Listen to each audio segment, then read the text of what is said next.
మణిపూర్ అనే ఒక గ్రామం ఉండేది. అక్కడి వాళ్లందరూ చాలా వెనకబడి ఉండేవాళ్లు. వాళ్లందరూ కూడా బానిసల్లాగా బతుకుతూ ఉంటారు. ఎవరైనా కొత్తగా సైకిల్ కొనుక్కున్నా సరే మొత్తం ఊరి వాళ్లందరికీ కూడా విందు భోజనం ఏర్పాటు చేయాలి. అదే ఊర్లో రాము నివసించేవాడు. రాము ఊర్లో చిన్న చిన్న పనులు చేసుకుంటూ తన కుటుంబాన్ని పోషించుకునేవాడు. ఒకసారి సర్పంచ్ వాళ్ల ఇంట్లో చేస్తే, ఒకసారి కట్టెలు కొట్టి వాటిని అమ్మి కొంత డబ్బుని సంపాదిస్తూ ఉండేవాడు. అడవిలో కట్టెలు కొట్టడం కూడా చాలా కష్టమైపోతుంది. ఏ జంతువు ఎటువైపు నుంచి వస్తుందో తెలియడం లేదు. నాకెప్పుడు భయంగానే ఉంటుంది. రాము కొన్ని కట్టెలను కొట్టి వాటిని అమ్మడానికి బజారుకి వెళ్తాడు. అరే రా రాము రా, నేను నీకోసమే ఎదురు చూస్తున్నాను. నా కోసమా? ఎందుకని? ఏంటి విషయం? ఈ కట్టెలు తీసుకుని నాకు డబ్బులు ఇస్తే నేను బయలుదేరతాను.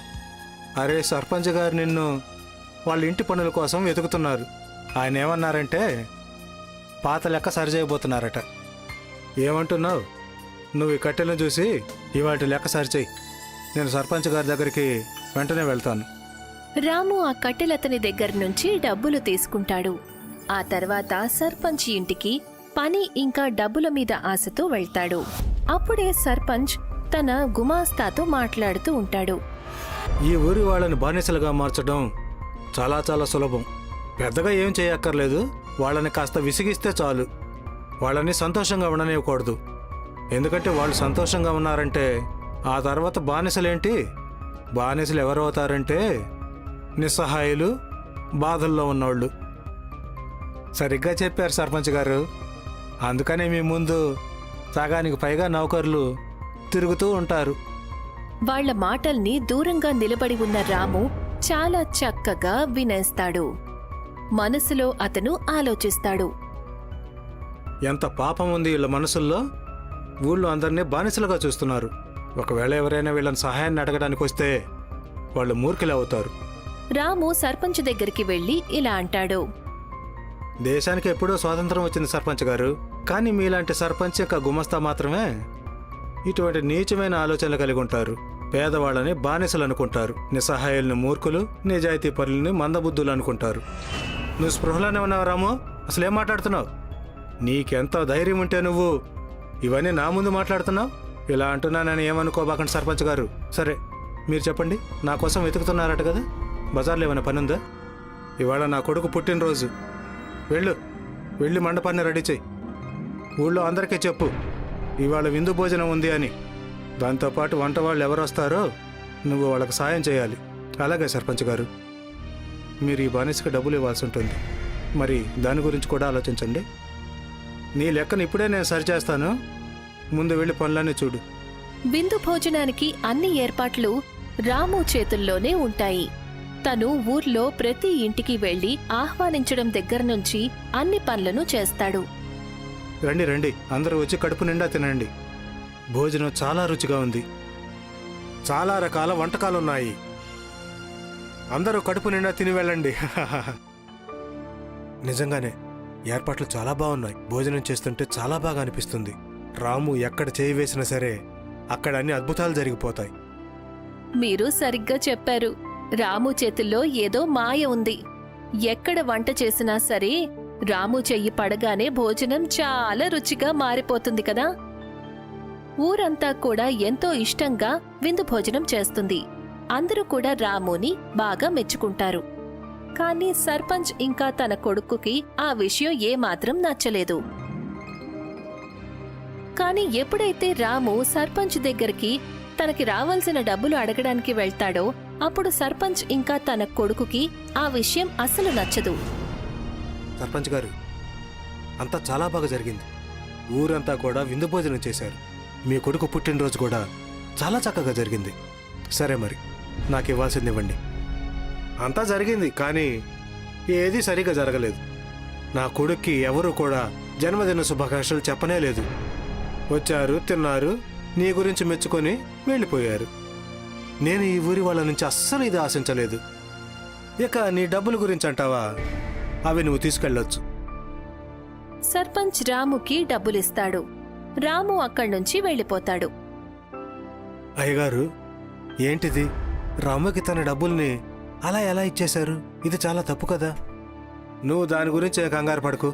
నేను రాము వెనక 2 గూండాలను పంపించాను. ఎప్పుడైతే తను అడవిదారి నుంచి ఇంటికి వెళుతుంటాడో అప్పుడు వాళ్ళిద్దరూ కూడా దొంగతనంగా రాము దగ్గర నుంచి డబ్బులు దొంగిలిస్తారు. కానీ కానీ కానీ డబ్బులు తీ మర్యాదగా డబ్బులు తీ, లేకపోతే నీ పని అయిపోతుంది. డబ్బులు. ఆ గూండాలిద్దరినీ చూడగానే రాము చాలా భయపడిపోతాడు. అలాగే, ఇదిగోండి డబ్బులు, తీసేసుకోండి, వెళ్ళిపోండి, దయచేసి నన్నేమి చేయకండి. ఎప్పుడైతే వాళ్ళు వెళ్ళిపోతారో అప్పుడు రాము గుండెలు పగిలేలా ఏడుస్తాడు. భగవంతుడా, నేను నీకేమి అన్యాయం చేశాను? నా కుటుంబం చాలా రోజులుగా ఆకలితో ఉంది. డబ్బులు చేతికొచ్చాక నేను వాళ్ళకి కడుపు నిండా భోజనం పెడదామనుకున్నాను. నేను ఎవరికి ఏం అన్యాయం చేశాను? నన్ను పరీక్షిస్తున్నావు.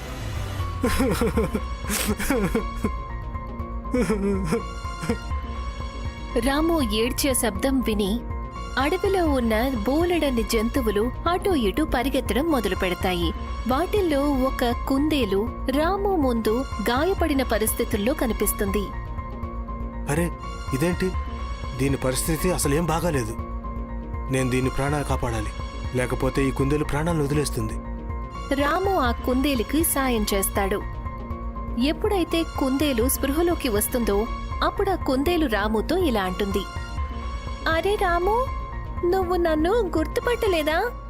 నేను నీ చిన్ననాటి స్నేహితుణ్ణి. కుందేలు గొంతు వినగానే రాము చాలా ఎక్కువగా భయపడిపోతాడు. నువ్వు ఎలా మాట్లాడుతున్నావు? ఇదంతా ఏం జరుగుతుంది? నీకు నా పేరేలా తెలుసు? నువ్వు నా చిన్ననాటి స్నేహితుడివా? ఏంటిదంతా? అసలు ఏం మాట్లాడుతున్నావు? అరే, నువ్వు శాంతంగా ఉండు. నేను ఒక మాయావి కుందేలుని. బహుశా నువ్వంతా మర్చిపోయినట్టున్నావు. సరే, చెప్తాను విను.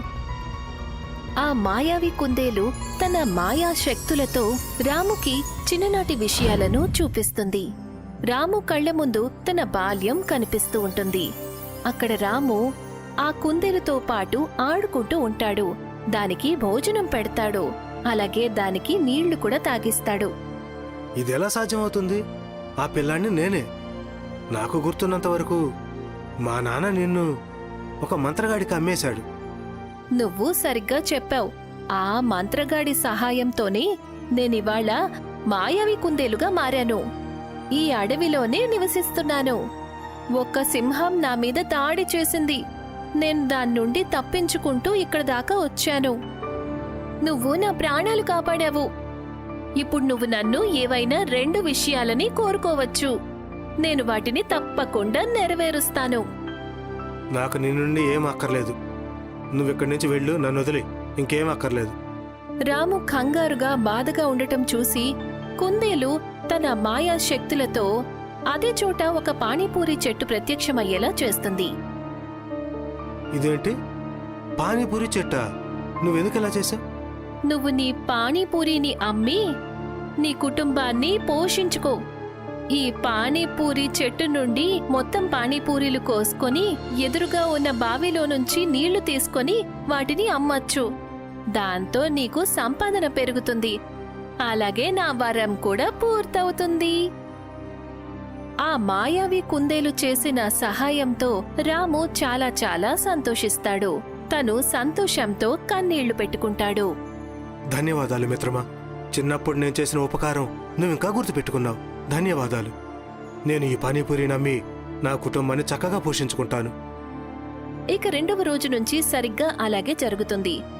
రాము ఆ పానీపూరి చెట్టు నుంచి బోలెడన్ని పూరీలను కోసుకుంటాడు. పక్కనే ఉన్న బావిలో నుంచి రుచికరమైన నీళ్లను కూడా తీసుకుంటాడు. వాటిని ఒక బండి మీద పెట్టి అమ్మటం మొదలు పెడతాడు. రాము, ఒక ప్లేట్ పానీపూరి ఇవ్వు. నీ చేతిలో ఏదో మ్యాజిక్ ఉంది. మ్యాజిక్. లేకపోతే మరేంటి? ఒకసారి కేవలం 1 ప్లేట్ పానీపూరితో ఎవ్వరూ ఆపలేరు. మనసు అస్సలు నిండదు. కనీసం 3 ప్లేట్ల పానీపూరీలైతే తినాల్సిందే. అరే, ఇది మీ అందరి ప్రేమ. నేను విన్నది నిజమేనా? నువ్వు నీ ఇంటికి మరమ్మతులు కూడా చేయించుకున్నావట? చాలా మంచి విషయం. ఇక నీ ఇల్లు చాలా చక్కగా, అందంగా కనిపిస్తుంది. అంతా భగవంతుడి దయ. ఇక రాము పానీపూరి అమ్మి తన కుటుంబాన్ని చాలా చక్కగా పోషించుకుంటాడు. అలాగే చాలా నెలలు గడుస్తాయి. రాము ఊర్లో ఒక స్కూటీని కూడా తెచ్చుకుంటాడు. ఆ స్కూటీకి తను పానీపూరి బండిని తగిలించి తన భార్య సంధ్యతో కలిసి ఊరంతా తిరుగుతూ పానీపూరిని అమ్మే పనిని మొదలు పెడతారు. ఆ విషయం సర్పంచ్కి ఏమాత్రం నచ్చలేదు. ఈ రాముని చూడు, నిన్నగాక మొన్న వ్యాపారాన్ని మొదలుపెట్టాడు, కానీ ఉన్నట్టుండి ఎంత డబ్బు సంపాదించాడు. ఏ ఊర్లో అయితే కనీసం సైకిల్ కూడా లేదో ఆ ఊర్లో రాము స్కూటీ మీద పానీపూరి అమ్ముతున్నాడు. ఒకవేళ ఎలానే నడుస్తుందంటే రాము ఇంకొద్ది నెలల్లోనే మీకంటే ఎక్కువ ధనవంతుడైపోతాడు, ఎక్కువ మర్యాదస్తుడు కూడా.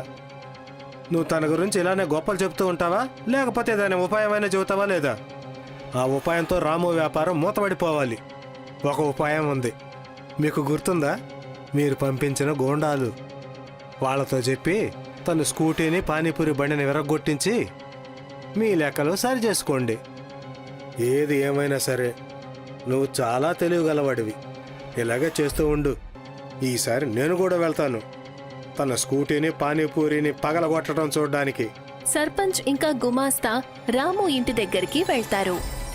వాళ్ళిద్దరూ చెట్టు వెనకాల దాక్కొని ఆ గూండాలు చేసే పనిని చూస్తూ ఉంటారు. ఎప్పుడైతే గూండాలు స్కూటీ పానీపూరి బండిని విరగ్గొడతారో అప్పుడు సర్పంచ్ ఇంకా గుమాస్తా చాలా సంతోషిస్తారు. ఇప్పుడు వస్తుంది మజా, కానీ దీనివల్ల తనకు ఎటువంటి నష్టమూ జరగదు.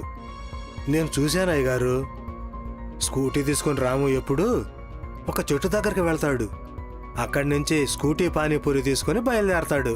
నాకేమనిపిస్తుందంటే మనం ఒకసారి అడవులోకి వెళ్ళి ఆ చోటును కూడా చూడాలి. ఈ విషయం నువ్వు ముందే ఎందుకు చెప్పలేదు? బోలెడంత పెట్రోల్ తీసుకోండి, మొత్తం అడవంతా కాల్చేద్దాం. ఎదురే లేకపోతే ఇంకా వేణువేం వాయిస్తాడు? సర్పంచ్ ఇంకా అతని గూండాలు బోలెడంత పెట్రోల్ని తీసుకుంటారు. ఆ తర్వాత పానీపూరి చెట్టు దగ్గరికి వెళ్తారు. వాళ్ళు అక్కడికి వెళ్లి చూసేసరికి అక్కడ పానీపూరి చెట్టు ఉంటుంది. అక్కడి నుంచి రాము పూరీలు కోసుకుంటూ ఉంటాడు. అయితే ఇదన్నమాట విషయం. ఇప్పుడు నాకంతా అర్థమైంది. ఈ చెట్లన్నిటినీ కూడా పెట్రోల్ పోసి కాల్చేయండి. ఇక అలాగే జరుగుతుంది. సర్పంచ్ మొత్తం అడవంతా కూడా నిప్పంటిస్తాడు, కాని ఒక్క చెట్టు కూడా కాలలేదు. సర్పంచ్, గుమాస్తా ఇంకా ఇద్దరు గూండాలు చాలా ఆశ్చర్యపోతారు. అప్పుడే సర్పంచ్ మనిషి ఒకతను పరిగెత్తుకుంటూ సర్పంచ్ దగ్గరికి వచ్చి ఇలా అంటాడు. సర్పంచ్ గారు, మీ ఫ్యాక్టరీ ఇంకా మీ ఇంటికి నిప్పంటుకుంది. ఇంకా చెప్పాలంటే మీ బళ్ళన్నింటినీ కూడా ఎవరు ఎరక్కొట్టారు, ఎవరు చేశారో తెలియడం లేదు. లేదు, ఇలా జరగడానికి వీల్లేదు. నువ్వు అసలు ఏం మాట్లాడుతున్నావు? సర్పంచ్ తన ఇంటికి వెళ్లి చూస్తాడు. తన ఇల్లు ఇంకా తన ఫ్యాక్టరీ రెండు కూడా కాలిపోతూ ఉంటాయి. అది చూసి అతను ఆశ్చర్యపోతాడు. ఆ తర్వాత గుండెలు పగిలేలా ఏడుస్తాడు. అప్పుడే అక్కడికి ఊరి వాళ్ళందరూ చేరతారు. వాళ్లలో రాము కూడా ఉంటాడు. అతన్ని చూడగానే సర్పంచ్ ఎంతో బాధపడతాడు. నన్ను క్షమించు రాము, ఇదంతా నేను చేసిన దానికి ఫలితమే. నేను నీ ఇంటిని నాశనం చేయడానికి ప్రయత్నించాను. చూడు, ఇప్పుడు నా ఇల్లే నాశనం అయిపోయింది. నేను చేసిన దానికి చాలా సిగ్గుపడుతున్నాను. నన్ను క్షమించు. మీరు చేసిన తప్పుని తెలుసుకున్నారు. నాకు ఇదే చాలా పెద్ద విషయం సర్పంచ్ గారు. మీరే కంగారు పడకండి, అంతా సర్దుకుంటుంది. అంతవరకు మీరు మీ కుటుంబాన్ని తీసుకుని వచ్చి మా ఇంటికి వచ్చి ఉండొచ్చు. ఇక ఫ్యాక్టరీ గురించి అంటారా, ఇన్సూరెన్స్ నుంచి మీ ఫ్యాక్టరీ డబ్బులు వచ్చేస్తాయి. సర్పంచ్ రాముకి జరిగిన విషయం అంతా చెప్తాడు. రాముని క్షమాపణ అడుగుతాడు. ఇక ఆ తర్వాత రాము తన స్కూటర్ మీద మళ్ళీ పానీపూరి అమ్మడం మొదలు పెడతాడు. మొత్తం ఊరంతా కూడా చర్చించుకుంటారు. సర్పంచ్ ఇంకా గుమాస్తా మంచి దారిని ఎంచుకుంటారు. తమ తమ జీవితాలను సంతోషంగా గడుపుతారు. రాము తన మంచి ప్రవర్తనతో బోలెడంత పానీపూరిని స్కూటీ మీద అమ్ముతాడు.